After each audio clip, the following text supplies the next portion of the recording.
यीशु का मृत्यु और पुनरुत्थान हमारे विश्वास का केंद्र है।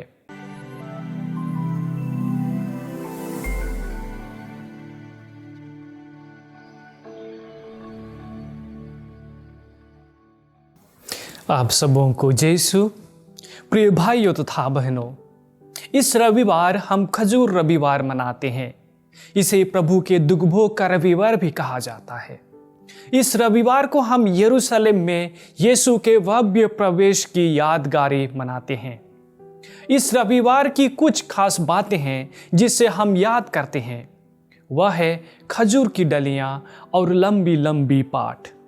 अगर हम खजूर की डालियों को याद न भी करें, लेकिन सुसमाचार के लंबे पाठ को जरूर याद करते हैं, क्योंकि हो सकता है बचपन में इतने लंबे पाठ को सुनकर हम परेशान हो जाते हैं, या हम में से कई लोग अभी भी उस लंबे पाठ के दौरान परेशान हो जाते हैं और सोचते हैं कब खत्म होगा।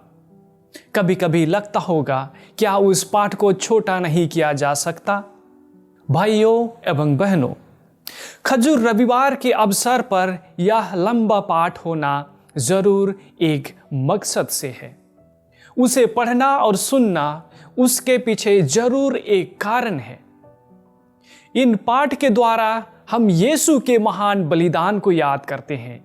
यीशु एक मेमने की तरह कलवरी पहाड़ पर ले जाए गए और मार डाले गए। वह सब हमारे पापों के कारण ही उनको झेलना पड़ा। उनकी मृत्यु और पुनरुत्थान ने ही हमें मुक्ति दिलाई और उसी पर हमारा विश्वास टिका हुआ है। यीशु का मृत्यु और पुनरुत्थान हमारे विश्वास का केंद्र है। यीशु ने अपने क्रूस मरण के द्वारा हम सबको ईश्वर से मिलाया है। हमें पुनः ईश्वर के संतान कहलाने का सौभाग्य प्रदान किया है। हम सब पुनः ईश्वर के परिवार के सदस्य बन गए हैं, सिर्फ और सिर्फ यीशु के क्रूस मरण के द्वारा। इसलिए यह लंबा पाठ पढ़ना सुनना उचित ही है। वह हमें यीशु के उसी अपार प्यार की याद दिलाता है। हम ईश्वर की महिमा और जीवन में सहभागी होते हैं, लेकिन वह मुफ्त में नहीं मिला। उसके लिए मूल्य चुकाना पड़ा और वह मूल्य यीशु ने अपने प्राण देकर चुकाया। उन्होंने हमारे स्थान में अपनी जान दी और हमारे पापों का मूल्य चुकाया। अतः अब हम उनके लहू द्वारा खरीदे गए हैं। प्रिय भाइयों एवं बहनों, इस सप्ताह जब हम यीशु के क्रूस को याद करते हैं, उनके मरण को याद करते हैं, तो कई लोगों को यह मूर्खता लगती होगी। यीशु एक ईश्वर होकर क्रूस पर क्यों मरे? एक अपराधी की तरह मरना मूर्खता नहीं है क्या? लोगों को यह मूर्खता लगती होगी, लेकिन हमारे लिए यह कोई मूर्खता नहीं है, बल्कि क्रूस के द्वारा यीशु ने अपने प्यार दिखाया है। क्रूस के द्वारा हमें जीवन प्रदान किया है। हमारे लिए क्रूस एक विजय का चिन्ह है। क्रूस के द्वारा यीशु ने पापों और मृत्यु पर विजयी पाई है।